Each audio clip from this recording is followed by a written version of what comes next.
அதிமுக கட்சி கொடியை நாங்கள் பயன்படுத்துவோம். ஓபிஎஸ் அணியின் கொள்கை பரப்பு செயலாளர் புகழேந்தி பேட்டி.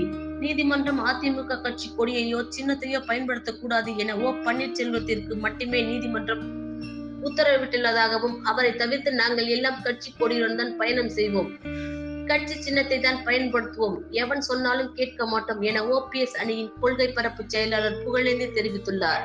கோவை விமான நிலையத்தில் செய்தியாளர்களுக்கு பேட்டியளித்த அவர், நாளை அதிமுக ஒருங்கிணைப்பாளர் ஓபிஎஸ் கோவை வர உள்ளதாகவும், பாராளுமன்ற தேர்தலை ஒட்டி வருகின்ற ஜனவரி 28ஆம் தேதி வரை பூத் கமிட்டி அமைப்பது தொடர்பான பணியை நாளை கோவை சூலூரில் துவங்க இருப்பதாகவும் தெரிவித்தார்.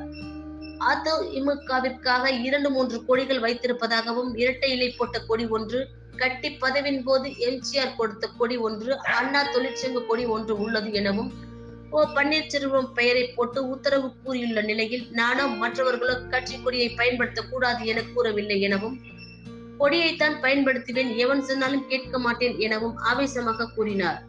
மேலும் கொடியை பயன்படுத்தியதற்காக சிறைக்கு செல்லவும் நான் தயார் எனவும், அதிமுக பேனரில் தான் பூத் கமிட்டி கூட்டம் நடக்கும் என்றும் கூறிய அவர், ஓபிஎஸ் தான் கொடியை பயன்படுத்தக் கூடாது என்றும் உத்தரவு இருக்கின்றதை தவிர புகழேந்தி பயன்படுத்தக் கூடாது என உத்தரவு இல்லை எனவும் சுட்டிக்காட்டியுள்ளார்.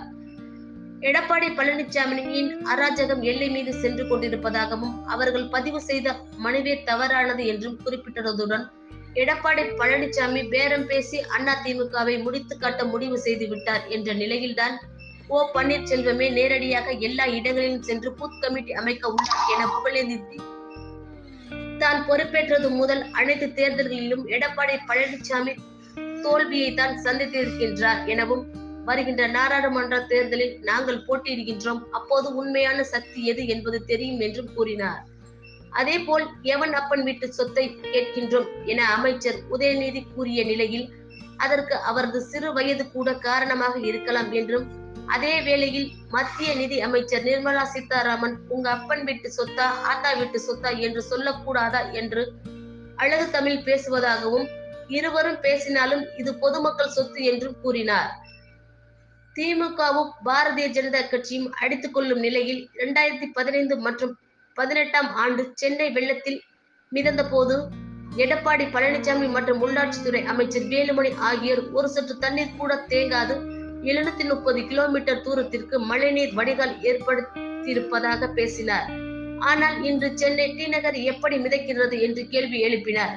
பல கோடிகளை கொள்ளை அழித்து சென்னையை நீச்சல் குளமாக மாற்றியது எடப்பாடி பழனிசாமியே சாரும் எனவும், அந்த பழனிசாமி தற்போது 4500 கோடி ஊழல் தண்ணீர் சென்னையில் நிற்கிறது என கை காட்டும் அளவிற்கு இந்த அரசு வேடிக்கை பார்ப்பதாகவும் குற்றம் சாட்டினார்.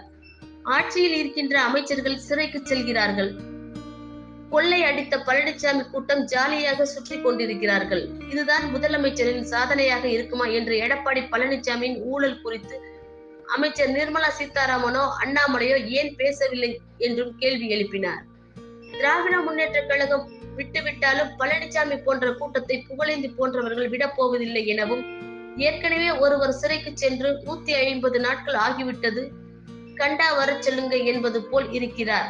தற்போது அடுத்தடுத்த அமைச்சர் பொன்முடியும் அனுப்பியாகிவிட்டது எனவும், இன்னும் எத்தனை பேரை முதலமைச்சர் சிறைக்கு அனுப்ப இருக்கின்றார், ஆனால் 4 ஆண்டு கொள்ளையையும் பழனிசாமி போன்றவர்களையும் கண்டு கொள்ள மாட்டார் என விமர்சித்தார்.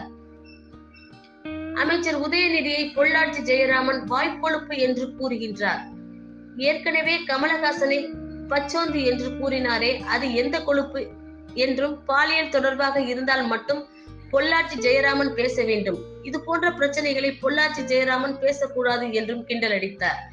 மேலும் எடப்பாடி பழனிசாமியிடம் எந்த காலத்திலும் ஓட்டோ உறவோ ஒருபோதும் கிடையாது என்றும், எதற்காக பழனிசாமி இந்த அரசு காப்பாற்றுகின்றது, கொடுத்தது போதும் என்று செந்தில் பாலாஜி சிறைக்கு அனுப்பிவிட்டு பொன்முடி ஒன்றுமே கொடுக்க மாட்டார் என்று உள்ளே அனுப்பிவிட்டார்களோ, பழனிசாமி கொடுப்பதனால் தான் அட்ஜஸ்ட்மெண்டில் போகிறதோ என்பது தெரியவில்லை என்றும் விமர்சித்தார்.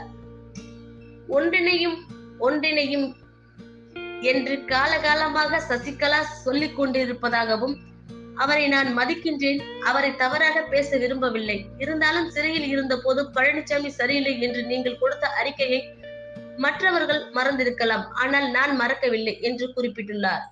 கோவையில் நிச்சயமாக ஓபிஎஸ் தலைமையில் மாநாடு நடைபெறும் எனவும், ஜனவரி 6ஆம் தேதி நடைபெற இருந்த மாநாடு தற்காலிகமாக ஒத்திவைக்கப்பட்டுள்ளது. தேதி பின்னர் அறிவிக்கப்படும் என்று கூறிய புகழேந்தி, கூட்டணி பேச்சுவார்த்தை தற்போது நடைபெற்று வருவதாகவும், ஓபிஎஸ் தலைமையில் தமிழகத்தில் கூட்டணி அமைந்தால்தான் நன்றாக இருக்கும், அதுதான் சரியாக இருக்கும் என்றும் தெரிவித்தார்.